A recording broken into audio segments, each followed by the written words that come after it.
Beleza. Vamos falar então sobre redes peer-to-peer, ou P2P, né? Também conhecido como P2P, peer-to-peer.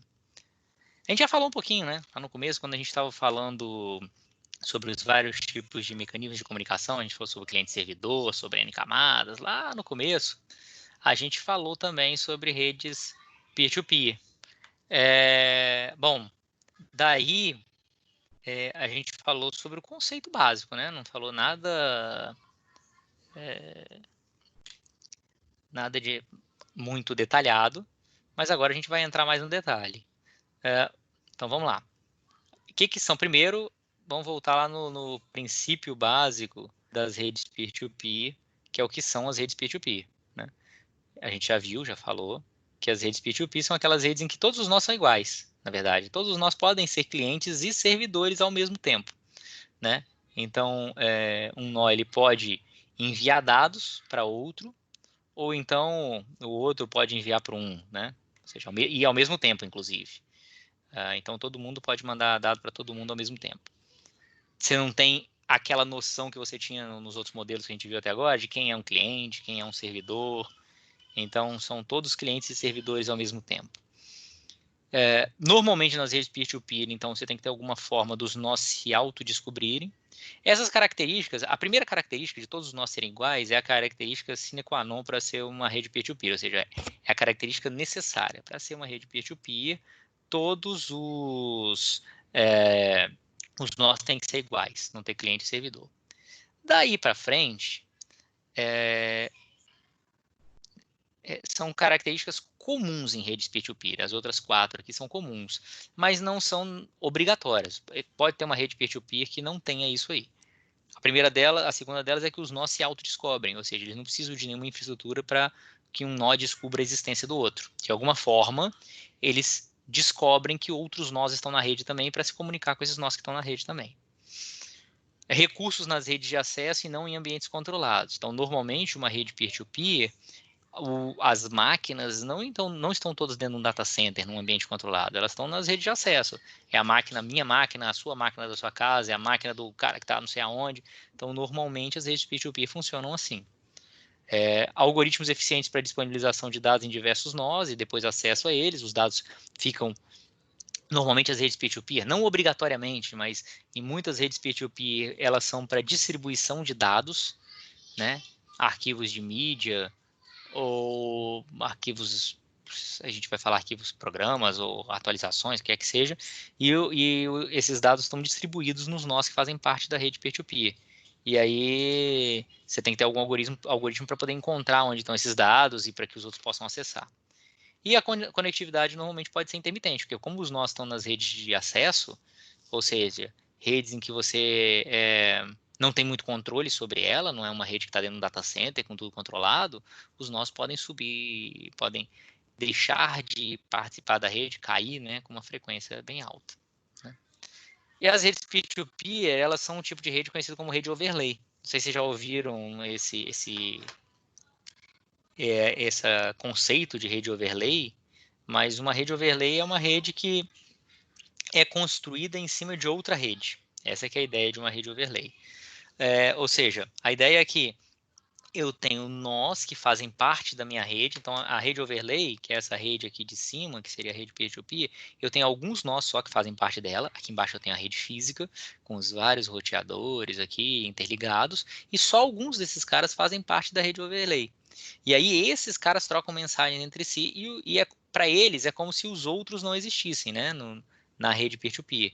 Então, por exemplo, esse nó aqui, ele acha que ele tem ligação direta com esse. Fisicamente ele não tem R4 e R1, mas na rede peer-to-peer eles têm. Então é como se eles fossem vizinhos na rede peer-to-peer, quando na realidade fisicamente eles não são. Então a gente vai... Por que eu estou falando isso? Primeiro, para vocês terem noção do que é uma rede overlay, uma rede construída em cima de outra. E segundo, porque a gente vai falar aqui nas redes peer-to-peer, um nó é vizinho do outro. Mas o fato dele ser vizinho não quer dizer que ele é vizinho fisicamente, que ele tem um cabo ligando um para o outro. É só que eles têm uma conexão entre eles, né? E que pode passar por outros nós intermediários. É isso que caracteriza uma rede overlay. Os nós se consideram vizinhos, ainda que não sejam fisicamente vizinhos. Eles são logicamente vizinhos. Então, ó, tem uma conexão TCP ou IP que com um vizinho. E os vizinhos podem ser escolhidos com base numa topologia qualquer, os que têm menor atraso entre eles e tal. É muito comum você ter identificadores globais únicos, ou seja, um identificador para cada nó da minha rede peer-to-peer, para que eu possa identificar unicamente um nó da minha rede peer-to-peer. Muitas vezes, e também para os objetos armazenados, os vídeos, os áudios, o que quer que seja. Normalmente é um hash, né? Um códigozinho de 128 bits para valor de objeto, ou mesmo para os nós. Né? Bom, falar mais um pouquinho sobre então as possíveis estruturas de redes peer-to-peer. A gente basicamente vai falar aqui em 3 estruturas para redes peer-to-peer. A gente vai falar numa quarta depois também, que não está aqui, mas a gente vai falar também. Ou seja, a rede peer-to-peer, não, a gente vai falar em 3 estruturas de rede peer-to-peer. A primeira não é uma rede peer-to-peer, né? A primeira aqui, que tem um desenho, é uma rede tradicional, que não é peer-to-peer, é cliente-servidor, em que eu tenho os clientes que querem armazenar os dados de um servidor, né? Querem acessar os dados que estão num servidor, né? E para isso eles se conectam no servidor. Então o servidor é o provedor de dados e esses caras são consumidores de dados. Né? Então eles têm um papel de cliente. Então os dados estão todos armazenados aqui no servidor. E o diretório, que é a informação de onde está o dado, também está aqui no servidor. Então se eu quiser saber onde está um determinado dado, se o serviço que eu estiver acessando precisar disso, esse serviço de diretório vai estar num servidor também. Pode ser até em outro servidor, mas é centralizado também. Bom, o esquema peer-to-peer é um esquema em que todo mundo tem a função de servidor, todo mundo tem a função de cliente. Depende do que eu vejo. Eu posso ser cliente o nó A pode ser cliente do nó B e ao mesmo tempo, inclusive, ser servidor para o nó B. E daqui a pouco o nó A é cliente para o nó B só, e daqui a pouco o servidor do cliente, o nó B é cliente só do nó A, e ao mesmo tempo ele é servidor do nó B, do nó C e do nó D. Então é uma promiscuidade, né? Ninguém é de ninguém aí. Todo mundo pode ser cliente e servidor ao mesmo tempo. Os primeiros redes peer-to-peer, elas eram redes peer-to-peer que não eram totalmente peer-to-peer. Eles eram parcialmente rede peer-to-peer. Então, as redes peer-to-peer originais, elas tinham o que a gente chamava de um diretório centralizado e só os dados eram distribuídos. Né? O Napster, não sei se vocês já ouviram falar, mas o Napster é o avô aí dos serviços de peer-to-peer aí, de arquivos e tal. Fez muito sucesso na época, né? Foi um dos pioneiros. O Napster ele funcionava nesse esquema. Depois tiveram outros que Kazaa, né? Que eram outros aí, aquele do como é que é? Idonk, se eu não me engano, que eles foram os que eram mais famosos, que eles funcionavam nesse esquema, diretório centralizado e dados distribuídos. Certo? Como é que é a ideia do diretório, desculpa, diretório centralizado e dados distribuídos? Como é que é a ideia do diretório centralizado e dados distribuídos? É o seguinte, os clientes, os nossos clientes, desculpa, os nós que fazem parte do servidor peer-to-peer, eles todos, para entrar na rede peer-to-peer, eles têm que se comunicar com o servidor. E aí eles se comunicam com o servidor e dizem, eu quero entrar na rede peer-to-peer. É estranho ter um servidor ou um conjunto de servidores, um cluster de servidores, mas a ideia é exatamente essa. Um cliente tem que entrar, se comunicar com um servidor, que nem eu estou repetindo, estou falando aqui no desenho é um servidor, mas pode ser um cluster de servidores, pode ser um conjunto de servidores, pode ser um grid de servidores. Então eu tenho um cliente que se comunica com um servidor e diz o seguinte, eu quero entrar na rede, hein? Aí o servidor fala, beleza, você está na rede já. E aí ele fala, por exemplo, se for uma rede de compartilhamento de arquivos, esses são os arquivos que eu tenho. Saiba aí você, servidor. Aí o servidor agora sabe. Então, se alguém procurar por aquele arquivo, vai perguntar para o servidor, eu queria o arquivo tal. Aí o servidor fala, o arquivo tal eu tenho. Tá? Quem tem esse arquivo? Eu tenho não, o servidor não tem nada. O servidor só sabe quem tem os arquivos. Então, quando esse cliente perguntasse, eu queria a música ABC. Aí o servidor fala, ABC, esse cliente aqui tem, que ele me disse isso. Esse cliente aqui também, que ele me disse isso. E esse cliente aqui tem, Toma essa informação. Agora você sabe quem são os clientes. Agora, se você se vira aí ele contacta diretamente os clientes.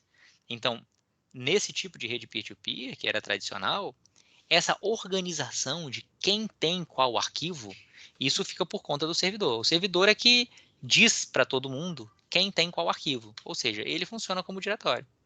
Mas os dados ficam distribuídos entre os clientes. E quando um cliente quer pegar um dado que está num outro cliente, ele se comunica direto e faz essa transferência direta. Então, aí é um peer-to-peer. Então, essas redes são peer-to-peer para transferência de dados, ou seja, os dados são distribuídos, mas o diretório é centralizado. Né? O diretório fica todo no servidor. O servidor é quem sabe que dado está em qual cliente. Beleza? Esse é o exemplo do Napster. É o exemplo de outros servidores também que existem atualmente. A maioria dos servidores peer-to-peer de videoconferência, audioconferência, funcionam dessa forma. Muitos deles pelo menos, você tem um cliente que se comunica com um servidor até mesmo para se autenticar, e a partir daí toda troca de mensagens ou de informações vai direto para os clientes e não mais para um servidor e depois para os clientes.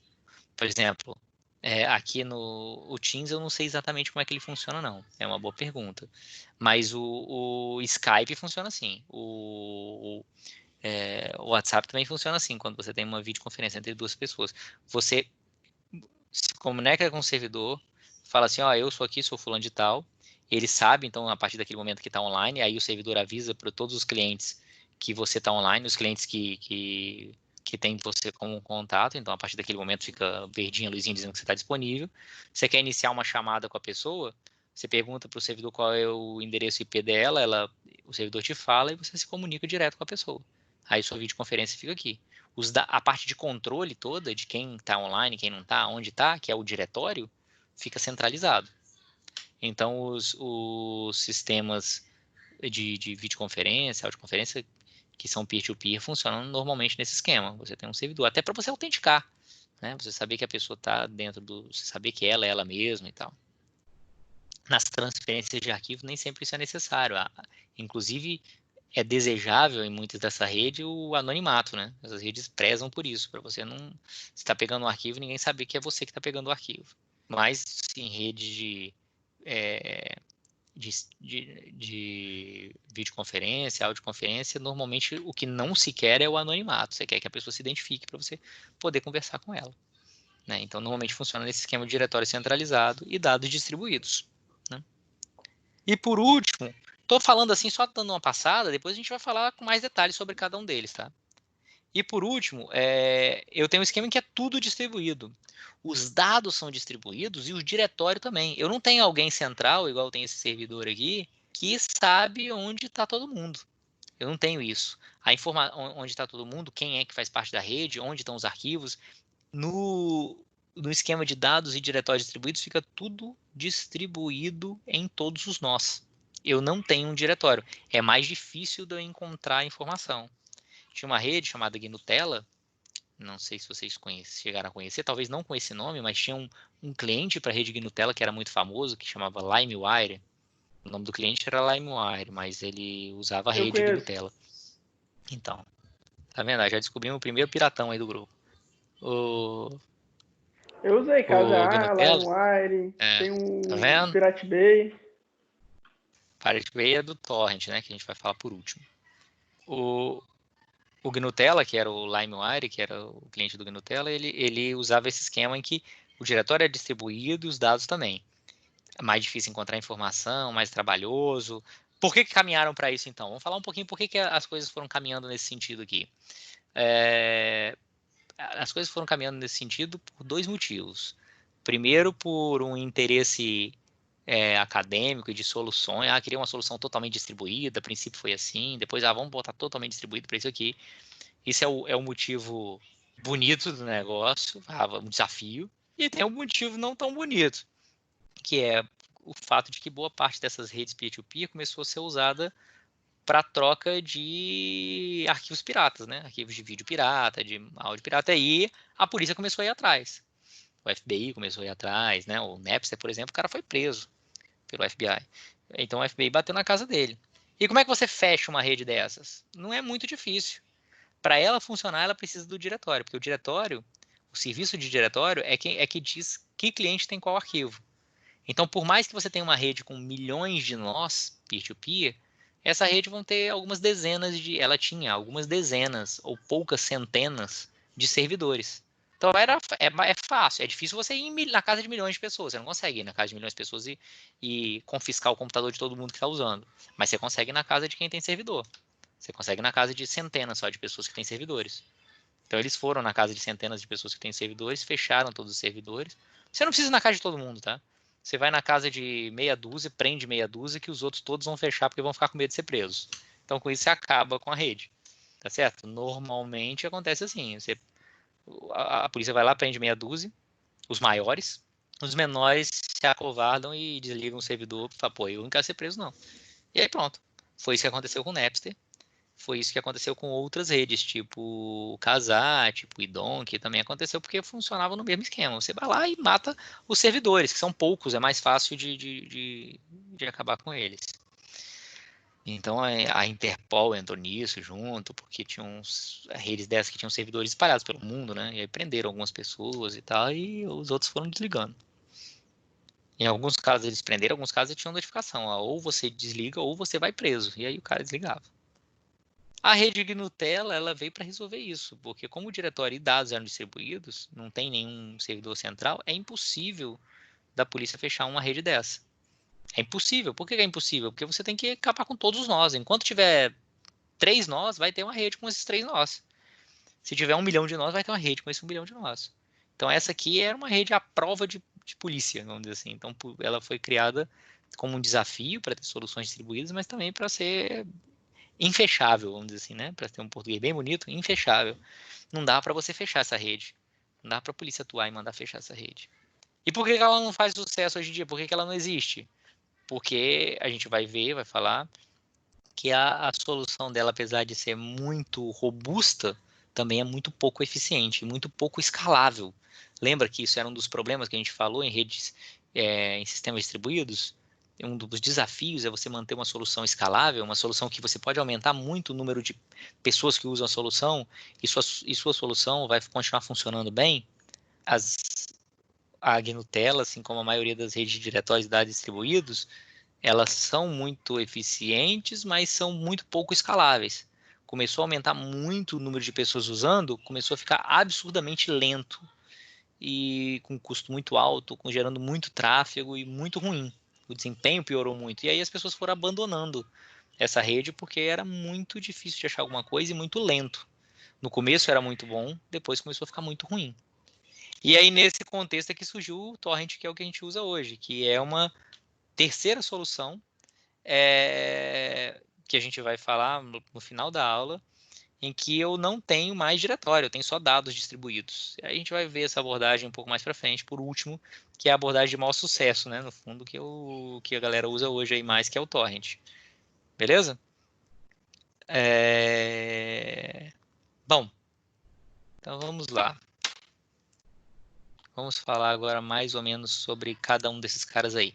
Independente de qual é a solução, eu tenho basicamente esses 4 problemas aí envolvidos, que é o como entrar na rede, como publicar um arquivo, supondo que eu estou transferindo arquivo, mas vale para outras coisas, é que a maioria dessas redes se usa para transferir arquivos, né? Como que eu procuro para um arquivo, procuro uma informação que eu quero e como que eu obtenho o arquivo. Então, para entrar na rede, eu tenho algumas possibilidades. Ou envio, ou eu me contacto com um servidor conhecido, né? Nesse caso aqui, eu me contacto com o servidor, falo, quero entrar na rede. Ou então, quando eu não tenho um servidor, eu mando um broadcast para todo mundo aqui, para alguém dizer, ó, estou entrando na rede, aí todo mundo passa a saber que eu estou entrando na rede. São as duas possibilidades, depende um pouco de cada solução. Para publicar um arquivo, se for centralizado, eu só mando para o servidor, ó, eu tenho esse arquivo aqui, hein, disponível para todo mundo. Ou então, se for um diretório distribuído, eu vou manter a minha lista. Se alguém quiser saber o que eu tenho, pergunta para mim. Eu não vou divulgar para ninguém, por exemplo. Se eu quero procurar por um arquivo, se for um diretório centralizado, eu vou lá e pergunto para o diretório centralizado. Ou então eu saio perguntando para todo mundo que está na rede. Eu pergunto para meus vizinhos, que vão perguntar para os vizinhos deles, que vão perguntar para os vizinhos. Eu faço uma requisição em broadcast. Pergunto para todo mundo. No final, todo mundo que tiver vai me dizer. Ou então eu uso hash table distribuídas, que é para fazer isso aqui de uma forma um pouquinho mais eficiente. A gente vai falar isso também. E por último, se eu quiser obter o arquivo, transferir o arquivo, eu vou transferir, em qualquer uma das soluções, eu vou transferir ponto a ponto, que é isso que caracteriza a rede como peer-to-peer. Não precisa passar pelo servidor, se tiver servidor. Se não tiver, é ponto a ponto mesmo. E eu posso fazer uma transferência distribuída de segmentos. Em vez de transferir o arquivo todo de um cara que tem um arquivo, se eu souber de 10 pessoas que tem, eu posso transmitir um pedacinho de cada um. Também vamos falar sobre isso aí, né? Então vamos lá. Vamos agora retomar as soluções. A gente ir olhando um pouquinho mais sobre cada uma delas.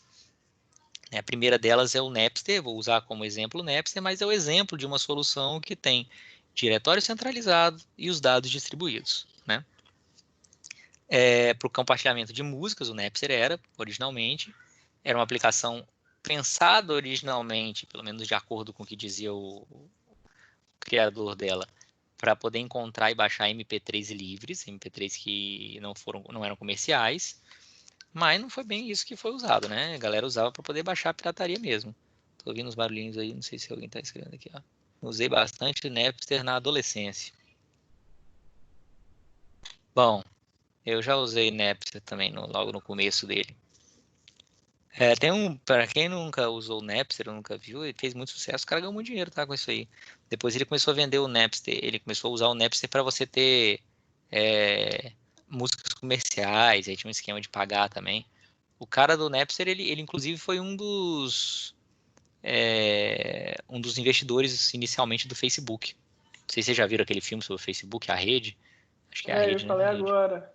E o O cara, Social e tem lá o cara Network, do muito Napster. bom. E o cara do Napster quem faz é o Justin Timberlake, né? Que faz ele, se eu não me engano. Que é o cara do Napster. Fala lá, eu criei o Napster. Na época ele era famoso. E ele foi um dos caras que botou o Facebook pra frente. Então o cara ganhou dinheiro com isso. Esses caras também, muitos desses caras começam a fazer sucesso e eles vão presos às vezes. E quando eles saem da prisão, eles ganham dinheiro porque eles estão dando consultoria às vezes. Às vezes não é nem a solução que deu dinheiro para ele. Mas o Napster depois ele vendeu a solução para um esquema de transferência de músicas pagas e tal. Bom, tinha um servidor centralizado, então a Napster tinha um diretório com que os usuários tinham informação de conectividade. Então no servidor o servidor sabia exatamente quem tinha qual música e como é que estava a conexão dele, ficava monitorando a conexão. E aí os usuários tinham os dados ficavam armazenados nos usuários e a largura de banda dos usuários, ou seja, você como transfere ponto a ponto, você não usa nenhuma. O grosso do tráfego da rede não passa pelos servidores. O servidor é só para o controle, né? Chegou a ter mais de 60 milhões de usuários, coisa pra caramba, né? E muitos deles ativos ao mesmo tempo. Então tá aqui, ó, como é que funcionava o Napster, ó. Isso é uma figurinha lá do nosso livro. Eu tenho vários peers, vários pares, né? Vários nós que fazem parte da rede peer-to-peer, e eu tenho os vários servidores Napster. Então, quando um cara queria um arquivo, né, um arquivo qualquer, ele pedia para o servidor, eu queria o arquivo tal. O servidor consultava no índice dele lá e mandava a lista de peers, a lista dos outros pares, das outras máquinas que faziam parte da rede peer-to-peer, que tinham esse arquivo. E aí, então, esse cara passava a se comunicar direto com quem tinha o arquivo, pedindo, me dá o arquivo aí tal que você tem. E esse cara mandava o arquivo para ele, para quem tinha interesse. Depois que o arquivo chegava integralmente aqui, ele se comunicava ainda com o servidor do Napster dizendo, agora, a partir de agora, pode me botar aí no índice que eu também tenho esse arquivo. E aí, né, o número de pessoas que tinham arquivo ia aumentando cada vez mais. Então esse era o funcionamento do Napster, era o funcionamento do primeiro esquema desse, esse é o primeiro esquema de transferência de arquivos assim de sucesso. Eu lembro que na época era revolucionário. Você falava, caramba, um negócio que ninguém nunca tinha pensado em você distribuir a informação entre várias máquinas, né? Beleza? Então, o que tem de muito diferente disso aqui em relação às soluções mais atuais, tem várias coisas diferentes, mas uma delas aqui é que no Napster, esse cara, quando ele tinha interesse no arquivo e eu recebia a lista dos vários pares que tinham um arquivo, tem essa lista de nós, todos esses nós aqui tem um arquivo. Eu escolhia um deles e me contactava com um deles e pegava o arquivo todo de um deles. Então, toda transferência vinha de um nó para o outro. Hoje em dia, a maioria das soluções não faz isso. ele recebe uma lista de pares, ele pega o arquivo, divide em vários pedacinhos e pega um pedaço de cada par. Então, ele transfere um pedaço a partir desse cara, outro pedaço pode ser a partir desse, outro a partir desse. A maioria das soluções atuais faz assim. O Napster não. Ele pegava tudo de um computador só. Pode parecer besteira, mais eficiente você pegar um pedaço de cada um, mas tem que pensar que isso aqui já foi revolucionário bastante para a época. Tipo assim, na época ninguém fazia nem isso. Então, o cara, quando ele pensou nisso aqui e botou isso no ar, já foi o revolucionário suficiente para a época, né? As outras melhorias foram vindo depois. O Gnutella tem esse logo bonito aqui que eu fiz pro Gnutella. Não tem esse logo, né? Obviamente eu que criei ele, não é esse o padrão dele. Mas os caras podiam ter adotado, porque ia fazer mais sucesso, eu acho. Bom, como é que funcionava o Gnutella, então? Que era baseado no... Que era a base do Limeware, que eu falei com vocês, que fez um certo sucesso. No Gnutella, diferente do Napster, Napster eu passei rápido aqui, porque o Napster é simples, não tem muito mistério. O Gnutella, ele já era um pouquinho mais elaborado. No Gnutella, o compartilhamento de arquivos, né, funcionava do mesmo jeito, ou seja, na hora que eu descobria quem tem um arquivo, eu pegava do cara, direto, mas aqui eu não tenho um diretório centralizado, eu não tenho um servidor ou um conjunto de servidores que eu podia me contactar. No caso do Napster, antigamente, eram publicados na internet, você tinha lista de servidores Napster. Isso acontecia também com soluções equivalentes ao Napster que surgiram depois, que foram o Idonk, o Kazaa. Todos eles funcionam. A diferença desses mais novos, Idonk, Kazaa para o Napster, é que ao invés de eu baixar o arquivo inteiro de um cara só, quando eu recebia a lista de peers, eu saía pegando um pedaço de cada um. Então ele era mais eficiente nesse sentido. Porque você podia ir pegando. Se você escolhesse um cara aqui e o cara começasse a ficar lento e tal, eu ia ficar bem lento a minha transferência. Se eu pego um pedaço de cada um, vai ficando mais eficiente. Ele não faz. Inclusive, essas soluções não fazem assim. Ah, eu tenho uma lista de 10 pessoas. Então vou quebrar o arquivo em 10 e pegar um décimo de cada um. Não. Você quebra o arquivo em vários pedaços pequenininhos. Podem ser 1000 pedaços. Aí eu vou pegar um pedaço de cada um dos 10. Quando um deles acabar um pedaço, eu pego outro pedaço dele. Quando acabar o outro, eu pego outro. Porque aí eu consigo ir pegando mais rápido, né? Mais quantidade de informação de nós que são mais rápidos e menos quantidade de informação de nós que são menos rápidos, que são mais devagar, que tem links mais devagar, né? Isso não é o Napster que fazia, isso quem fazia já era o Kazaa, o Idonk, que eram versões mais aprimoradas do Napster. No Bom Gnutella, mesmo era o modem, né, professor? 28 kbps para baixar as músicas. Na época do Napster era isso aí. Eu tinha um 14.400 quando eu comecei a usar o Napster. Eu tinha um modem 14.400. A maioria das pessoas tinha 2.400 ou 9.600. Eu tinha um 14.400 que era bom. Mas era 14.400 bps. Depois que eu tive um de 28.800. Depois um de 33.600. Aí rolou 56 alguma coisa, né? 56.700. Tenso. Não era bonito, não. Bom, passei por esses bocados aí. Os primeiros modems eram modem e fax. Era muito legal porque você tinha um fax também em casa, né? Que era extremamente útil na época ter um fax em casa, né? Hoje em dia, não sabe nem o que é fax, né? Se eu perguntar pro meu filho o que é um fax ele nem sabe. Não sei nem se acho que vocês sabem, né, o que é um fax ainda. Já vi. Já ouvi falar no fax. Bom, que eu ia falar aqui? Ah, tá. Gnutella, então, tem essa logo deliciosa aí.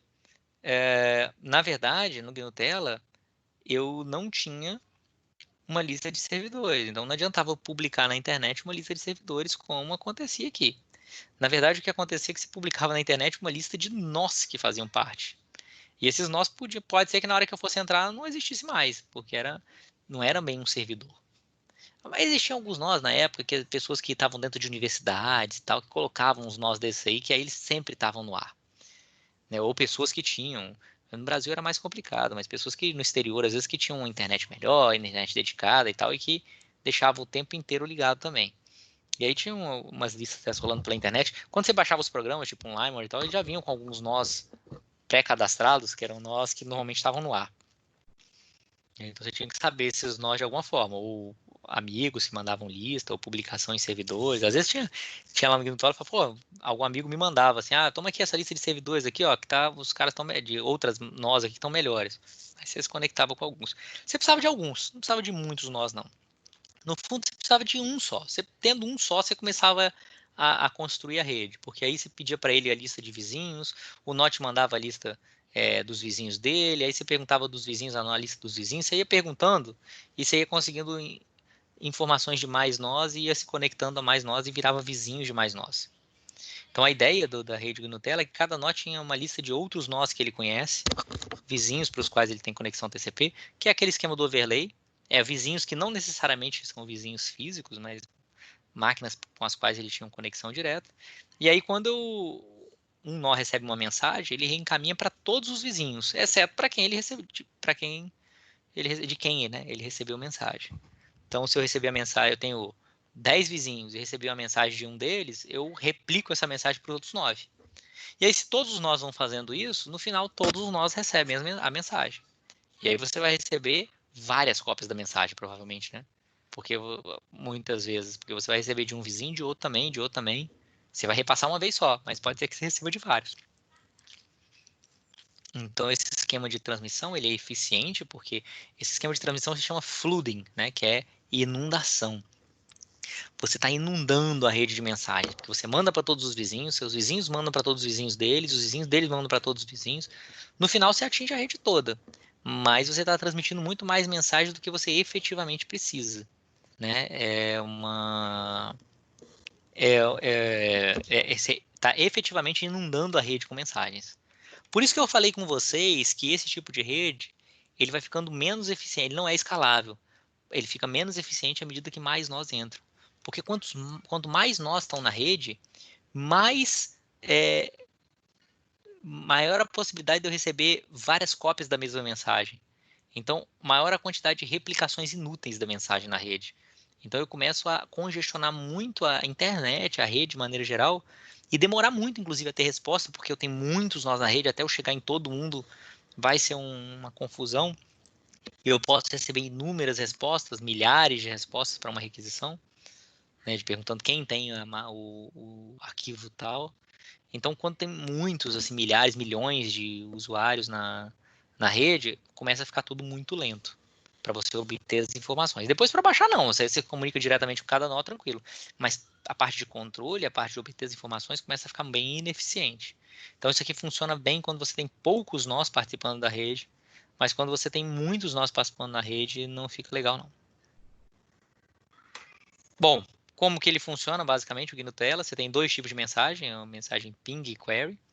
Ping é para saber sobre os vizinhos, query para obter informações sobre os vizinhos, né? E as respostas retornam pelo caminho que percorreu. Cada mensagem tem um identificador único de 16 bytes. Para que um identificador único? Porque se eu receber a mesma mensagem de vários nós vizinhos, eu vou reencaminhar ela uma vez só, né? E também as mensagens tinham um TTL máximo de 7 hops. Vocês sabem o que é TTL máximo de 7 hops? 7 hops? O que significa isso? Isso é uma terminologia bem de rede, assim, né? Que se usa bem. O IP usa muito isso, TTL também. TTL quer dizer time to live. O time to live, ele é o seguinte.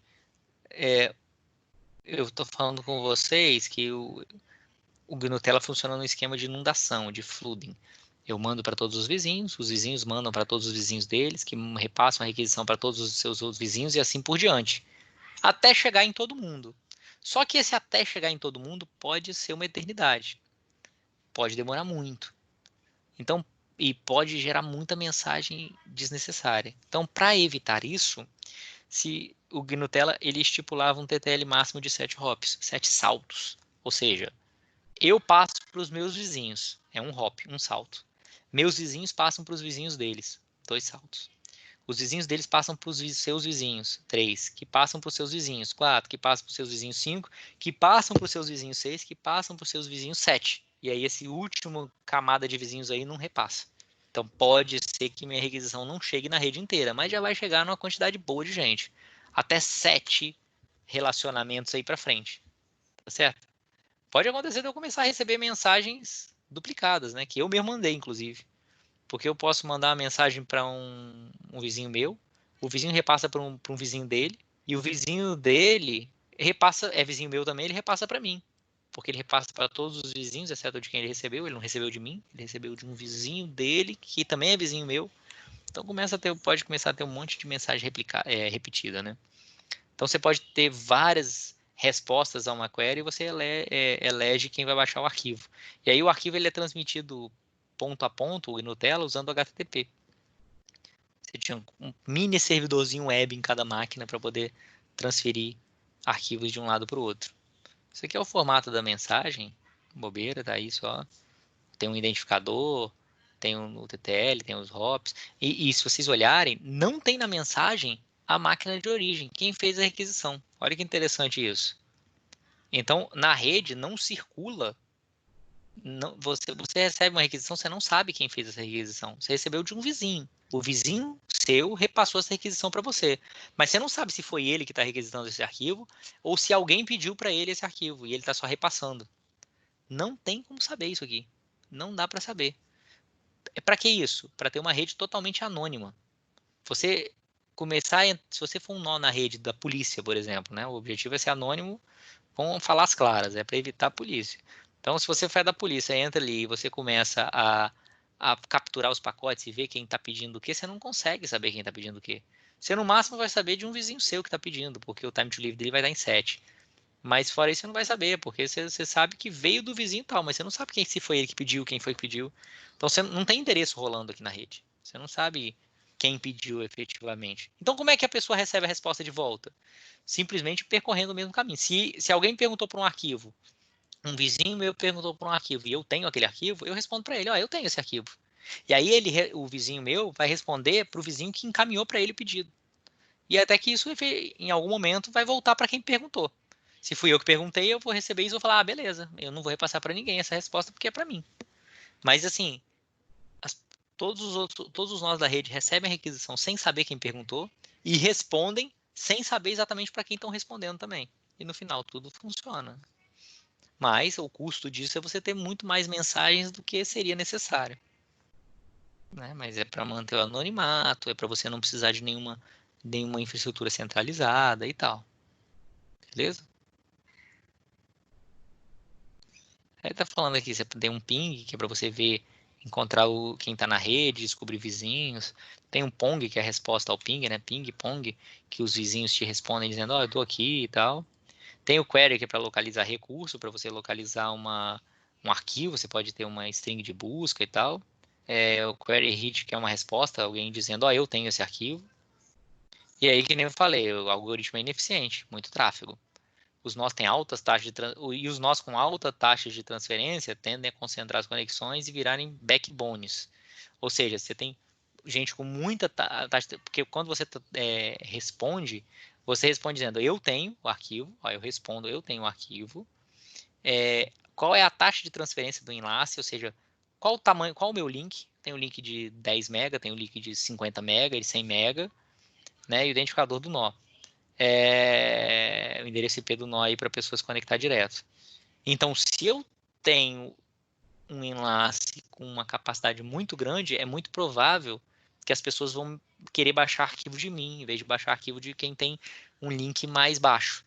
Então, quem tem um link muito alto começa a receber muitas conexões no Nutella e começa a atrapalhar o enlace do cara. O esquema do TTL limita a visibilidade de nós, né? Ele provê escalabilidade para a mensagem não ficar rodando infinitamente na rede, mas ele faz com que nem todos os nós consigam alcançar todos os outros da rede. Você tem um tráfego muito alto, né, gerado por pings e queries, e aquilo que eu falei, ó, ping e query não tem desde a origem, é difícil saber quem está buscando o arquivo, mas o objetivo é esse mesmo. Tá claro como é que funcionava aqui no Nutella? O Limeware aí, se alguém já usou? Ficou, pessoal. Beleza. Então vamos lá. Vamos falar um pouquinho sobre o Pastry. O Pastry, ninguém chegou a usar o Pastry assim. Pastry é uma proposta de melhoria desses mecanismos tipo do GNU Nutella. Então, era uma melhoria do GNU Nutella Tinha o Pastry, tinha um outro que me fugiu o nome agora da cabeça, me deu um branco agora. Que eram soluções meio competidoras, que tinham a mesma funcionalidade, que a funcionalidade era melhorar um pouquinho o mecanismo do GNU-Tela, para você não ter essa quantidade de pings e queries, ou seja, eu não ter que perguntar para todos os vizinhos perguntarem para todos os vizinhos, que vão perguntar para todos os vizinhos para efetivamente eu ter uma resposta. No Pastry, você não precisa sair perguntando para todo mundo, você faz uma busca um pouco mais direcionada, né? A ideia é o seguinte, que eu publico alguma coisa, eu despublico, blá, blá, blá, vamos botar aqui. Isso aqui são as mensagens, não vem muito ao caso, não. A ideia é o seguinte, no Pastry, ou seja, que é uma melhoria, você pode implementar em cima do GNU-Tela, e foram algumas redes implementadas com essas melhorias. Essas melhorias são as chamadas Distributed Hash Tables, ou Hash Tables distribuídas. O Pastry é uma hash table distribuída. A ideia básica é a seguinte, cada nó, né, cada máquina que faz parte da rede peer-to-peer tem uma lista de uma certa quantidade de nós para frente e para trás. Então, ao invés de eu simplesmente virar vizinho dos nós aleatoriamente, eu vou ser vizinho desse nó, daquele, como acontecia no GNU-Tela, cada nó tem um identificador. Esse identificador, que é o GUID, né, que é o Global Unique Identificator, né, identificador único global, é um número de 128 bits. Não está aqui bits, mas 128 bits. Né? E aí cada computador gerava o seu número de 128 bits. Um número aleatório que dizia, esse aqui é meu identificador. Um número de 128 bits, ele tem 2 elevado a 128 possíveis combinações. São uma quantidade de combinações absurda. Para que isso? Porque a chance de eu gerar um número aleatório de 128 bits igual a qualquer outro nó da rede é muito pequena. Então dá para eu gerar um identificador aleatório e ter uma possibilidade muito pequena de ter algum outro nó ter gerado exatamente aquele mesmo identificador aleatório. Mas a ideia é o seguinte, a ideia é que eu sou um nó e eu tenho uma lista de não sei quantos nós para frente, x nós para frente, x nós para trás. Como assim x nós para frente, x nós para trás? Contável, conto mesmo, ou seja, se eu sou o nó D471F1, isso aqui tá 128 bits escrito em hexadecimal, né? Se eu sou esse nó aqui, eu vou conhecer o nó D471F2, o nó D471F3, D471F4, mas nem sempre vão existir esses nós. Então, de todos os nós com quem eu me comuniquei na rede, eu descobri que o nó mais perto de mim é esse aqui, que tem uma numeração mais próxima de mim. Então, eu conheço esse nó. O logo abaixo dele mais próximo é esse aqui. Então, eu vou conhecer esse nó aqui também. Então, esses dois aqui eu conheço. Imagina que eu vou conhecer 2 nós para frente, 2 nós para trás. Então, eu vou conhecer esses 2 nós aqui para trás. E mais uns 2 nós para frente. Então, os nós conhecem alguns para frente e alguns para trás. Então, eu tenho alguns vizinhos, mas os vizinhos que eu tenho são aqueles que têm a numeração mais próxima de mim. E aí isso vai fazer com que os nós naturalmente se organizem, né, em forma de anel, em que eu conheço alguns nós para frente e alguns nós para trás. Mas eu não conheço os nós mais para frente aqui do anel, mais para trás aqui do anel. Eu conheço só alguns para frente de mim e alguns para trás de mim. Por que isso? Qual é o objetivo? O objetivo é que se eu tiver, por exemplo, eu sou o nó que tem esse identificador aqui, e eu estou procurando uma informação que tem esse identificador aqui, D46A1C, tá? De alguma forma eu estou procurando isso aqui. Se eu tenho isso aqui, como é que eu estou procurando isso? Porque os arquivos que você procura, por exemplo, eu estou procurando o arquivo de música tal, de nome tal. Esse nome você passava numa função e gerava um hash, um número aleatório. Então, se eu botava lá, sei lá, eu estou procurando a música,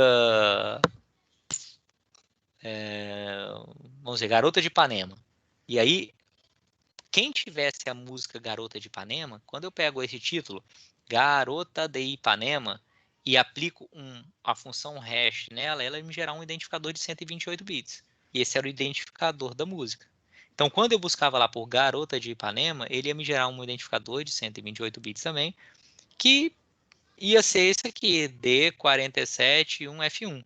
Então, eu sei que o D47.1F1, ele está bem atrás, bem na frente, desculpa, de mim em contagem. Então, eu sei, por exemplo, que eu tenho que ir mais para frente. Então, eu vou jogar para o nó mais distante que eu conheço, essa requisição. Ó, eu estou querendo o objeto que tem esse identificador. Eu jogo para o nó mais distante que eu conheço. O que está na frente de mim, se eu conheço 3 à frente de mim, eu vou mandar para o terceiro. E aí esse cara vai receber e vai olhar que essa requisição é para um nó que está bem à frente dele também. Então, se ele conhece 3 nós ou 4 nós à frente dele, ele vai mandar para o quarto. Esse cara também vai mandar. Esse cara também vai mandar até que vai chegar num nó que tenha essa informação aqui, que tem esse identificador. E aí, qual é a vantagem desse esquema? A vantagem desse esquema é que ele não sai mandando para todos os vizinhos. Ele manda só para um vizinho, que é o vizinho que eu sei que vai me deixar cada vez mais próximo da informação que eu quero. Então eu direciono essa requisição e aí eu consigo também achar informações, achar as informações de uma forma mais eficiente, porque eu não tenho que mandar mensagens para todo mundo. Eu vou mandando as mensagens de uma forma meio direcionada, tá certo? Quando chega nesse nó aqui, todo mundo que tem a música Garota de Ipanema tá aqui nesse nó. Então todos os nós que tem Garota de Ipanema vão ser atingidos, ou todos, ou uma parte deles, pelo menos. Então eu vou jogando para lá. Agora, isso traz algumas limitações, porque eu começo a não conseguir direito procurar com wildcard, né? Você tá assim, eu quero garota asterisco, coisa que nas outras redes eu tenho que dizer o nome direitinho. Mas a rede começa a ficar mais eficiente, tá certo? Aqui está dizendo que é bastante ineficiente, agora já não em quantidade de mensagens, mas em capacidade de busca. Porque na hora que eu vou buscar, eu tenho que saber exatamente o identificador daquela informação. Se for uma música, eu tenho que botar string exatamente que identifica aquela música para transformar no identificador para poder buscar a informação. Tá clara a ideia? Não sei se ficou muito claro. Mas a ideia é fazer com que eu não precise mandar para todo mundo. Eu vou mandando de uma forma direcionada. Se o identificador do que eu quero buscar está bem lá na frente, eu vou mandar para quem eu conheço que está mais na frente possível, que é esse cara. Esse vai mandar para quem ele conhece que está mais na frente possível, dos vizinhos dele que está mais na frente possível. Esse cara aqui também para o que está mais na frente possível. Se já é o cara que tem, ele, opa, já chegou a informação aqui, eu já sei que eu tenho. Ou então, eu não tenho nenhum vizinho, quer dizer que mais para frente significa que essa informação não existe. Provavelmente isso não tem na rede, não tem esse arquivo na rede. Senão, eu conheceria. E aí eu posso retornar dizendo, ó, não tem não, cara, não tem esse cara não. Porque eu conheço um que está antes dele, conheço um que está depois, mas não conheço ele. Beleza?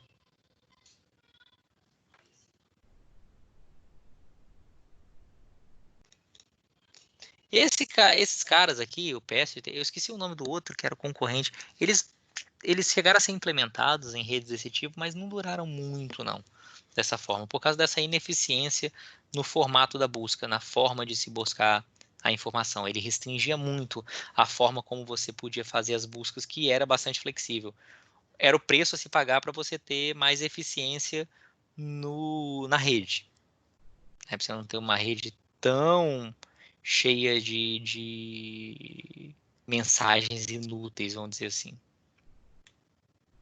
Então, um novo nó você tem que conhecer tem que conhecer qualquer um nó da rede PS, e quando contacta ele, ele vai sendo roteado, vai sendo enviado para aquele numericamente mais próximo, para ele poder se organizar ali, entrar no lugar dele, no, no meio ali dos nós mais próximos, mais distantes, e aí ele começa a ter informações sobre os nós que estão mais próximos dele, os nós que estão mais próximos dele começam a conhecer ele também, e aí ele entra no meio. Tipo assim, se vier um nó cujo identificador dele é para estar aqui, e o primeiro nó que eles contactam é esse cara vai falar, opa, eu vou mandar vocês contactar com esse cara. Eles contactam com esse. Ele fala, não, eu vou mandar vocês contactar com esse.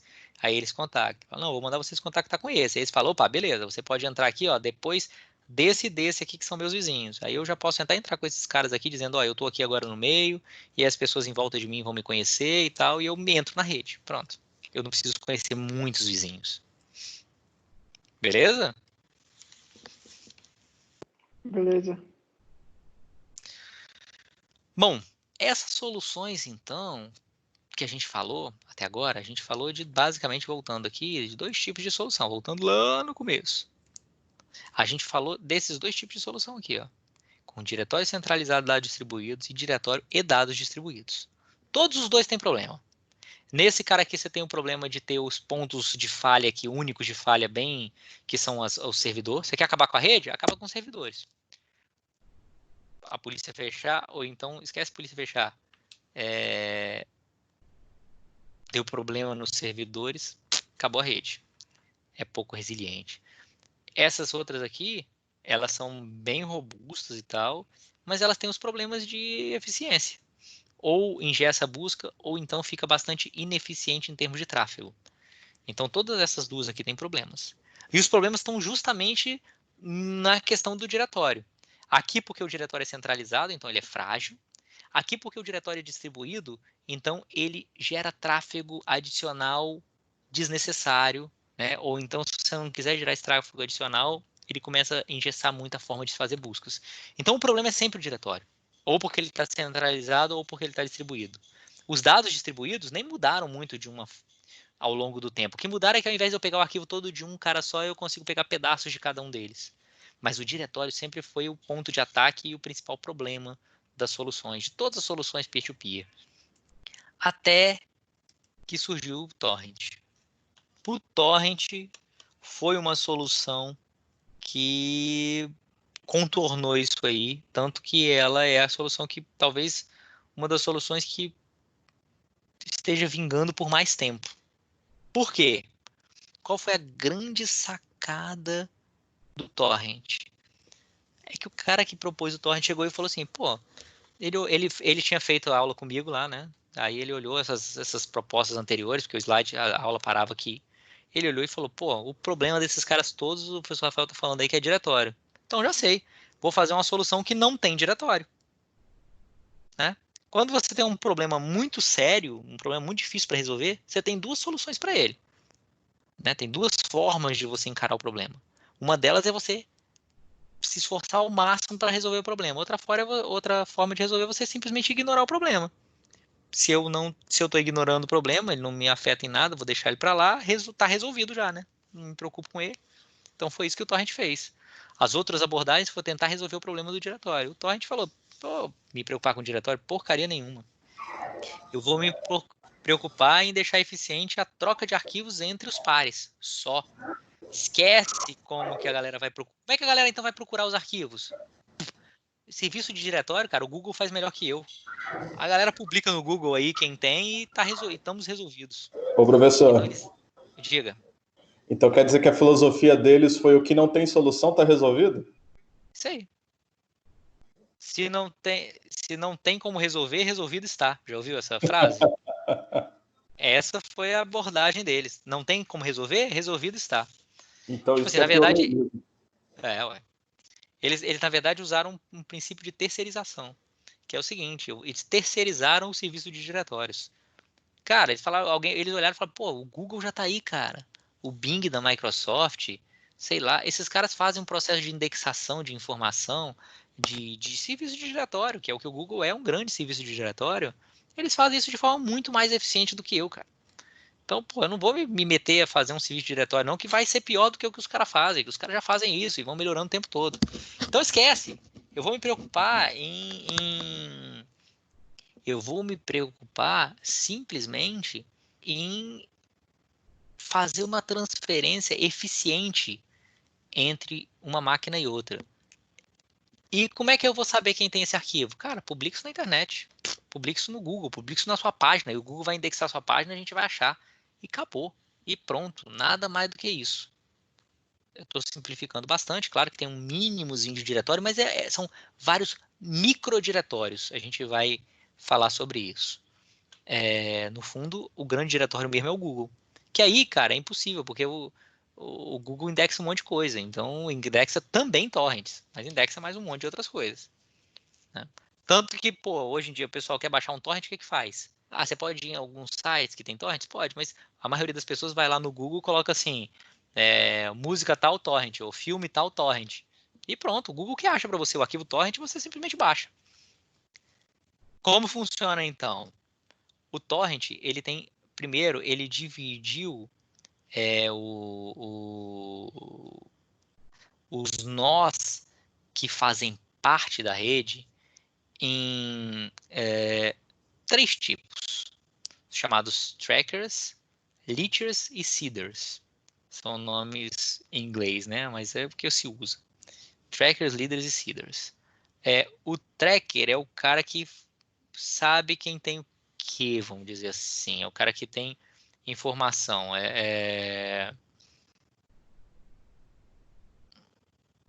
Vamos dizer assim, deixa eu pensar, deixa eu falar aqui. É o cara que mapeia mais ou menos.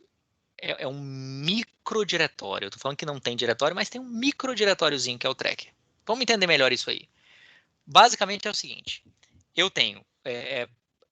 vamos pular o tracker por enquanto, daqui a pouquinho a gente vai falar nele. Vamos nos focar em 2 caras aqui. Eu tenho os chamados seeds e leechers, ou seeders e leechers. É o semeador e os leechers, eu nem lembro agora qual é a tradução de leech, não, mas se alguém lembrar aí pode falar. Que é o seguinte, o seeder eu tenho, é a lista de todo mundo que eu sei que tem esse arquivo completo disponibilizado na rede. Esses são os seeders, os semeadores. Os leechers são aqueles que não têm o arquivo integralmente, ele tem o arquivo parcialmente, ele tem pedaços do arquivo. Lembram que eu falei com vocês que depois do Napster, as versões começaram a permitir que você baixasse o arquivo de vários pares ao mesmo tempo, para poder fazer o negócio ficar mais eficiente? Em vez de baixar o arquivo todo de um par, eu começo a baixar pedaços de cada um dos pares. A maioria dessas soluções fazia isso, e algumas delas inicialmente só permitiam que você começasse a compartilhar o arquivo depois que você tinha um arquivo completo, né? E algumas soluções começaram a ver, e isso não foi mérito só do Torrent, mas algumas anteriores, eu acho que o Kazaa já fazia isso, começaram a permitir que você... se você tem um pedaço do arquivo, você já pode compartilhar aquele pedaço do arquivo, você já pode fazer com que outros baixem de você aquele pedaço do arquivo, certo? Mas o Torrent foi mais além, ele começou a classificar os nós em 2 tipos, aqueles que têm o arquivo completo e aqueles que têm só pedaços, ainda não receberam o arquivo completo, ainda estão recebendo o arquivo, mas não receberam completamente, tem só alguns pedaços dos arquivos. Esses são os chamados leechers, e os seeders são os que têm o arquivo completo. Bom, o tracker é o arquivinho .torrent. O .torrent, então é mais fácil explicar assim. O .torrent é um arquivo, é o arquivo torrent. Desculpa, o tracker é o arquivo torrent, que tem a lista dos seeders e leechers atuais. Na verdade, ele não tem a lista dos seeders e leechers. Ele tem um endereço de uma máquina ou algumas máquinas que conhecem os leaders e seeders. Os seeders e leechers daquele arquivo específico. Então, quando você baixa um arquivo torrent, você está baixando uma lista de algumas máquinas que quem publicou aquele arquivo torrent sabe que aquelas máquinas conhecem os leechers e seeders. Conhecem quem são os arquivos que têm, quem são as máquinas, desculpa, que tem aquele arquivo integralmente ou que tem pedaços daquele arquivo. Então, quando você vai lá e baixa, sei lá, a rede lá que a gente falou, né, o social network, lá, o filme, você vai lá no torrent, você procura um arquivo torrent com isso, normalmente, inclusive, nesses, você falou em Pirate Bay, nesses arquivos aí, eles falam, esse torrent aqui tem tantos leaders e tantos seeders e tantos leechers. Isso quer dizer, tantos nós que você, através desse torrent, você pode contactar que já tem um arquivo completo e tantos que tem parcialmente o arquivo. Então, você, quando baixa o tracker, quando baixa o torrent, você se contacta com alguns trackers, que são alguns nós que estão dentro daquele torrent ali, estão referenciados para aquele torrent, que vão te dar a lista completa de quem atualmente tem aquele arquivo completamente ou parte daquele arquivo. Então, você tem um website, né?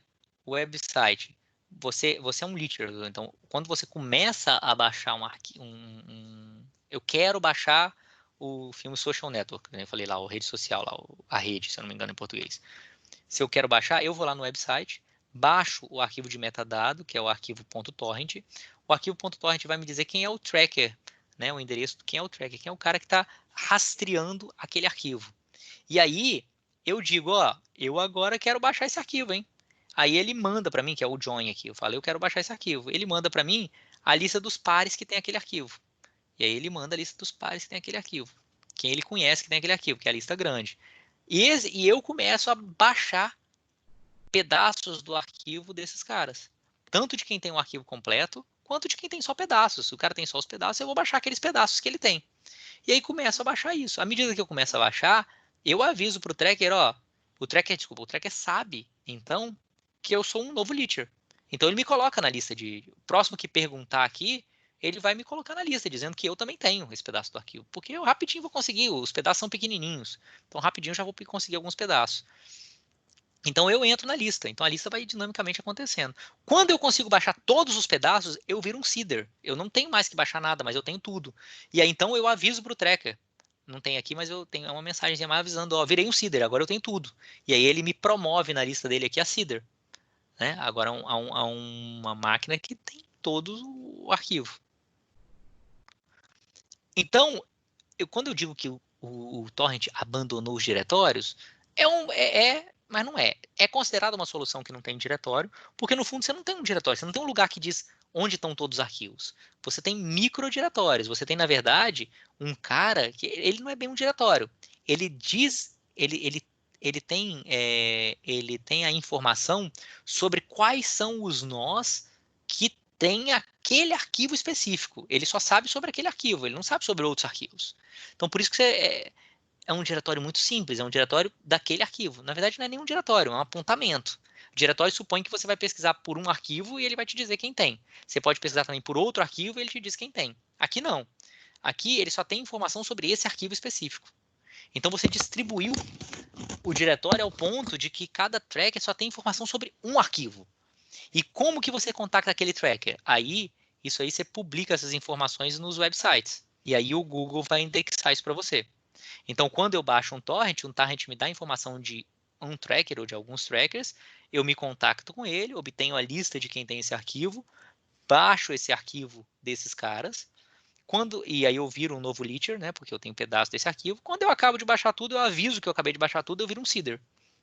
Esses trackers, eles são esses agregadores dizendo assim, ó, sabem quem tem, e eles periodicamente perguntam se o cara está no ar ainda, porque se eu desligar minha máquina, eu vou sair da lista aqui de seeders ou de leechers, porque o tracker não está mais conseguindo entrar em contato comigo. Então ele também mantém essa informação sobre quem são os ativos naquele momento ali. Beleza? Ó, no arquivo de metadados, o arquivo torrent, tem o tamanho do arquivo, o nome do arquivo, o hash do arquivo e a URL do tracker. Pode ser a URL de um ou mais trackers para você entrar em contato. O arquivo, na hora que você baixa, ele é quebrado em vários pedacinhos, normalmente pedaços de 256 KB. Então você pode estar baixando um arquivo de 10 GB. Você vai baixar 250 KB de cada vez. Então você baixou os primeiros 256 KB, você já virou um leacher. Então eu posso fazer download de pedaços em paralelo. Fazer download de pedaços em paralelo tem várias vantagens, tá? A primeira delas é que você não satura uma pessoa só, você está distribuindo o seu tráfego entre vários. Outra vantagem é que o TCP, essas transferências são via TCP, o protocolo TCP ele funciona muito melhor quando você tem várias conexões em paralelo do que quando você tem uma só. Não sei se vocês sabiam disso. Tem algumas aplicações que usam o seguinte, que mesmo para transferência entre duas máquinas só, ao invés de abrir uma conexão só TCP para transferir o arquivo, ele abre várias em paralelo. Várias conexões em paralelo TCP, porque aí a transferência mesmo entre duas máquinas fica mais rápido. O TCP ele é muito bom no que faz, mas ele não é muito eficiente em capacidade de transmissão. Normalmente você usa muito menos do que o seu link permite. Então você ter várias conexões TCP, ou para o mesmo, ou para várias máquinas ao mesmo tempo, que é o caso aqui do torrent, isso agiliza bastante a transferência de dados, né? E aí você também vai avisando a lista de pares sobre os pedaços que você recebe. Você pode fazer upload de pedaço enquanto faz download, né? E tem uma coisa que é uma sacada muito legal do torrent, que os outros não tinham, que é o seguinte, quando eu vou baixando os pedacinhos que eu baixei, e eu vou virando leacher, eu aviso para o tracker quais são os pedaços que eu tenho. Então o tracker, ele além de tudo, ele é uma maquininha que está ligada e que ele sabe quais os pedaços de arquivo que cada um dos leechers tem. Dos seeders não, o seeder tem um arquivo inteiro, ele não precisa. Só dos leechers que ele sabe quais são os pedaços que cada um tem. Então com isso, ele consegue saber, o tracker consegue saber quais são os pedaços que mais gente tem ou que menos gente tem. Tá certo? E aí, um novo leacher que resolve baixar um arquivo, ele pega essa informação do tracker e ele começa baixando os pedaços que menos gente tem, os pedaços que são mais raros. Por quê? Porque quando ele faz isso, esses pedaços mais raros vão ficando cada vez menos raros. Qual o problema de você ter pedaços raros? Que era um problema que você tinha em outros clientes, outras soluções anteriores. É que você começava a baixar o programa, ele ia baixando meio que aleatoriamente os pedaços e tal, não sei o quê, e às vezes você baixava um tantão, chegava lá no final, na hora que faltava você baixar um pedaço lá, não tinha mais ninguém, porque todo mundo tinha saído do ar, sei lá, não tinha mais ninguém que tinha aquele pedaço que você precisava. E aí você transferiu tudo à toa. Ah, era um filme, vai ficar só com um cliquezinho? Beleza, mas era um arquivo executável. E aí já era, você não conseguiu. No torrent isso é mais difícil de acontecer, porque os pedaços mais raros você baixa primeiro, para garantir logo que você tenha. E também para ficar menos raro, mas para garantir logo que você tenha. Porque aí se os outros caras todos saírem do ar, que tem aquele pedaço, pelo menos tem mais chance dos outros pedaços mais comuns, que mais gente tem, é mais difícil que todo mundo saia do ar. Então se tem um pedacinho lá que só tem 2 pessoas que tem, você vai baixar ele primeiro. Porque vai lá que você deixa ele por último e quando você vai chegar a baixar ele, esses 2 que tem já não estão mais no ar. Então você baixa primeiro os pedaços mais raros, para poder aumentar a oferta e para fazer com que você evite de ter pedaços raros. Isso é uma sacada bem legal aí do torrent. Tá certo? Upload de seleção. Periodicamente você calcula a taxa de download, seleciona até 4 pares com as maiores taxas para fazer upload do que foi baixado. Isso é para você pegar os seus pedaços e mandar para vários também. Ele tenta ao máximo evitar que hajam pedaços raros. Então, às vezes, se tem pedaços raros também, e tem alguns pares que estão precisando, você nem espera ele baixar de você, você já contacta com ele e já vai mandando para ele também, para poder fazer os pedaços se transportarem mais, se difundirem mais, a informação se difundir mais. Então, professor, mas eu continuo tendo um ponto de falha aqui, que é o tracker. Se a polícia vai lá e fecha esse tracker, você não consegue mais baixar esse arquivo. Beleza, você não consegue mais baixar esse arquivo, mas o resto da rede torrent está todo no ar ainda. Tem milhões de trackers desses aqui espalhados no mundo, cada um para um arquivo diferente. Então, é totalmente distribuído. Você não tem mais o serviço de diretório. Cara, é impossível você bloquear uma rede dessa.